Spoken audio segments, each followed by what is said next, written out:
So a lot of what our role is now in libraries is really just sort of facilitators of that, kind of helping them with the basics of research. Joining us in the studio today is Mark Love, who is over the ACC Library and the academic support teams. Mark is going to talk to us about many of the services that are offered at the Learning Lab and the library, as well as some upcoming events in the fall semester.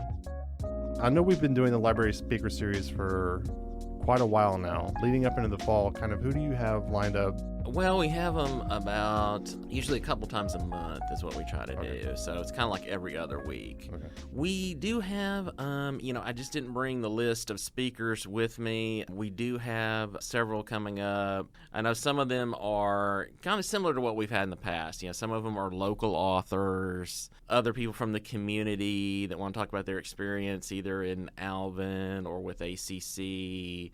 A lot of the authors have written books about Texas history, local history, those types of things. I know one person I can just think of off the top of my head her name is Hannah Hussein. She's a bodybuilder from this area, and she's going to talk about her experience with bodybuilding. And what we'd like to do is just bring in people with different perspectives, different types of topics that might be of interest. She's going to talk about how you get into bodybuilding, kind of what the lifestyle is of that, talk about her experience from being growing up around here and how she got into it, those kind of types of things.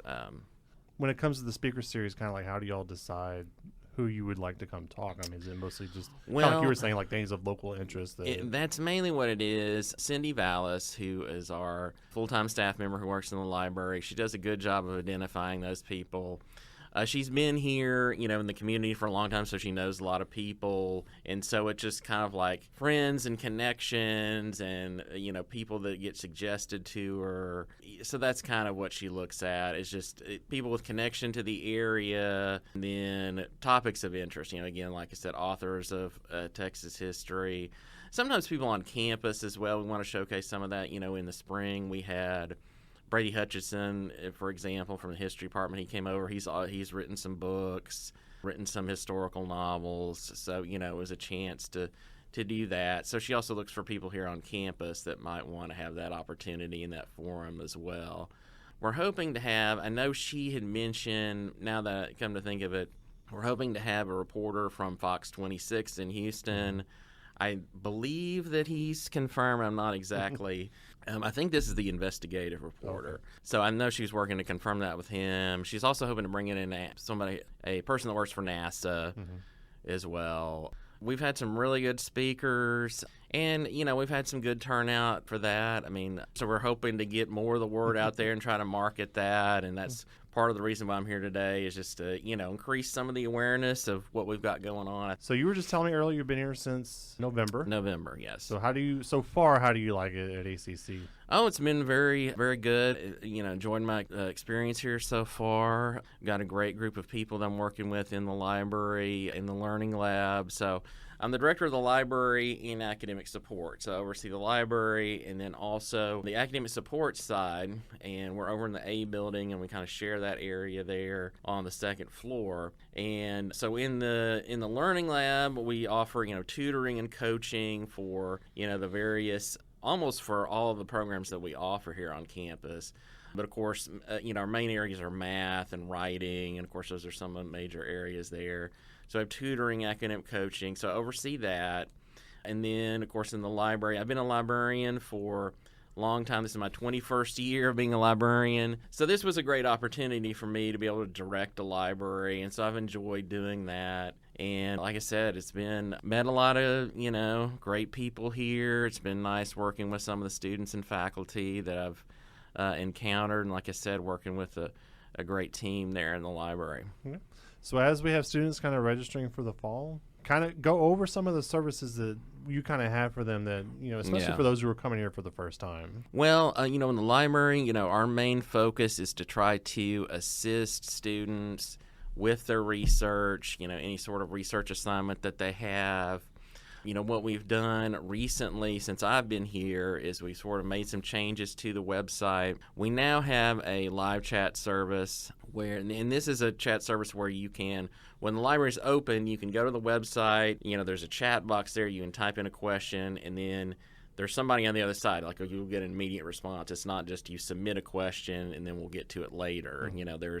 So we're logged in there during the day while the library's open, so we'll be able to respond to your questions. So that makes things a lot more convenient. Don't necessarily have to come into the library to do that. Of course, you can if you prefer, especially if you have kind of lots of questions or really need help with your research. We can certainly sit down with you, either myself, we have Roger Bell, who's our other librarian there. He can work with you as well. And again, I mentioned Cindy before. She's very helpful as well.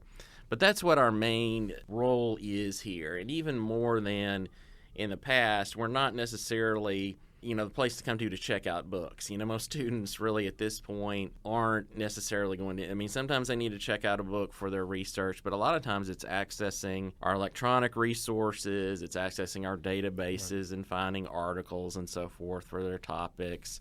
So a lot of what our role is now in libraries is really just sort of facilitators of that, helping students find what they need online through our website, and kind of helping them with the basics of research, developing their research topic, refining their topic to where they can more easily find the sources that they need for their assignment. So that I think for the library is our, main role, is helping students with those research needs. Well, we just want to mention too, as far as the Learning Lab, I do want to give them a plug. The tutoring services that we offer are very important. So not only is it just if you're struggling in math, you can get help, which you certainly can. Same thing with writing, and of course we have a writing center there. We have academic coaches that can really sit down with you and work with you on the problems that you have. If you're struggling with writing, if that's an area that you struggle with.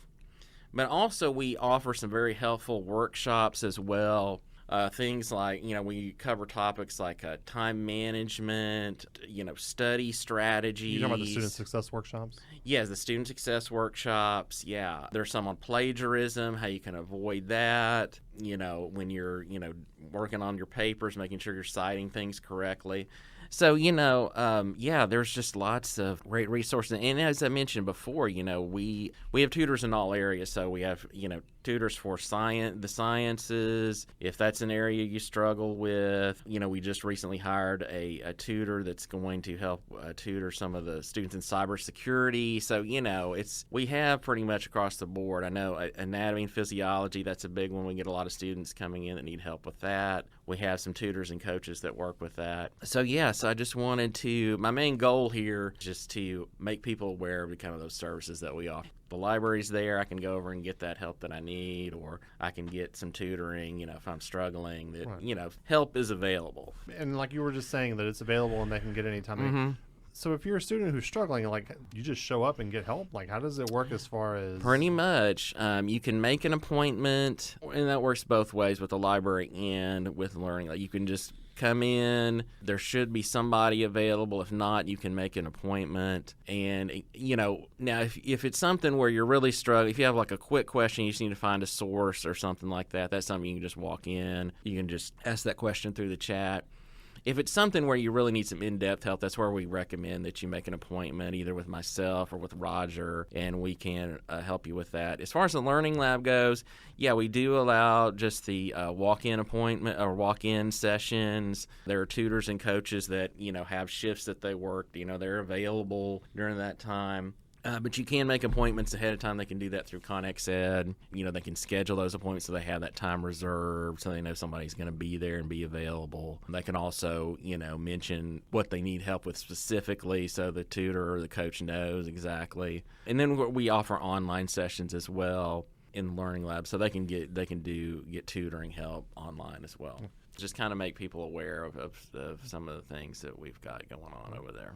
Like you were saying earlier that libraries aren't what maybe older generations think that they Yeah, are. right. Because, I mean, I went through college X number of years ago. Right, yeah. It's And changed it a was lot. just a depository for research. You went there and Yeah. you had to know what you were doing. You were looking for something, but it's kind of different these days. Yeah. How do libraries now assist students like with learning these research skills? You know, as I mentioned, it's kind of a shift away from a repository of information to, I mean, they still are. And certainly in some areas, you know, they want the, you know, you're going to need to check out books to learn more information about a topic. You know, if it's a history, English are still going to want you to, read some novels for a certain course or something. You know, they may have you do that. But for the most part, it's evolved into really teaching students what we call information literacy type skills that they need in order to become information literate, you know, as far as being able to be good researchers, teaching them to be academic researchers. You know, here at ACC,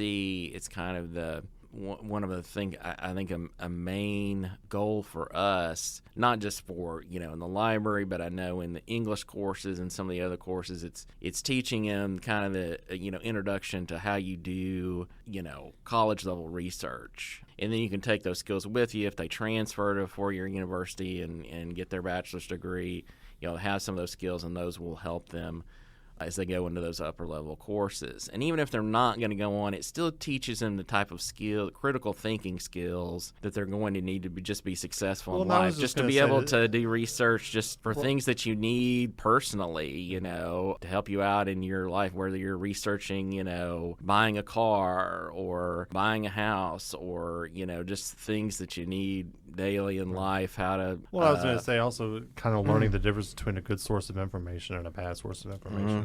We all agree that we need a lot more. Right, and certainly with the internet, of course, one of our major skills that we work with students on is identifying reputable sources, credible sources versus non-credible. And then as far as the college level and academic side, it's scholarly versus non-scholarly, what's considered...